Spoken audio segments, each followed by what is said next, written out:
All right. So I want to share something personal with you, but this is especially for the men, but I think it applies to women too. Someone really close to me um, was single at the time, asked this question. He says, "Man, you've been married nearly 20 years. Um, doesn't sleeping with the same person get old or boring? Wouldn't you rather be like with multiple people and experience and appreciate the variety that different women um, provide?" and and if I'm being honest, many husbands feel that way, and maybe many wives. I don't know, but I can just speak from a man's perspective. And so here's what I shared with him. I essentially told him, man, you have to pick your suffering. You have to pick your suffering. You can sleep with multiple women if you want, but those short-lived relationships are ephemeral. They're fading. There's no deep connections. There's nothing that will last.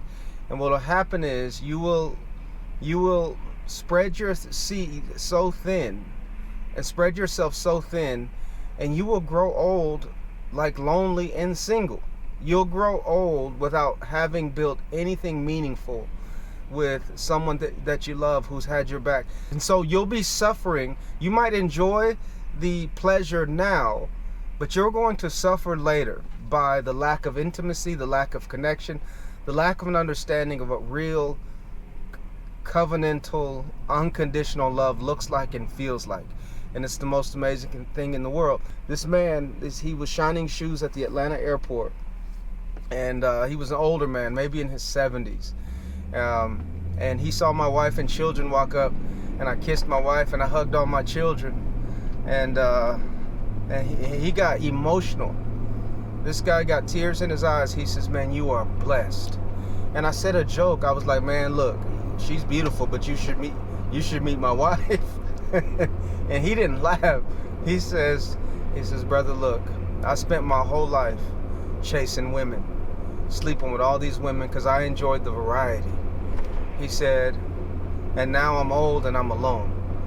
He said, "And if I could go back and do it again, I would have did it your way." He says, "Because I'm up here, man, and I'm lonely, and I didn't build anything meaningful that's going to last. I don't have anything to leave behind. I didn't build anything because I just kept starting over with new people." He says, "But when you stay with one person, you can build something for yourself and for your children and for your family and for generations to come." He says, "And I wasted my life." So, brother, you are blessed. So I say that to say, you can sleep with multiple people, but you will suffer later. Like this brother who was so honest with me, and I'm so grateful for his candor and his authenticity and transparency. Or you can suffer another way. You can be faithful to one person and endure the suffering that comes from the sacrifices you will have to make to stay married to one person, to keep things fresh with one person, to raise children with one person. It does involve a lot of suffering, a lot of selflessness, if you're doing it the right way and you're really caring for your spouse and your children. You're going to sacrifice and suffer. Marriage is hard work. Being a dad is hard work. Family is hard work. It's fulfilling work, but you will suffer. You will suffer from sometimes wanting variety, wanting to try something new, wanting to stray, but because you don't, you suffer. You deny what your flesh wants sometimes. But the reward is so much more fulfilling. The reward, because of the delayed gratification, because of the denial of the flesh and the self, the fulfillment that comes 20 years in, 30 years in, 10 years in, is so much more rewarding. The depth of love that I have with my wife, the love that we share for one another, is priceless to me.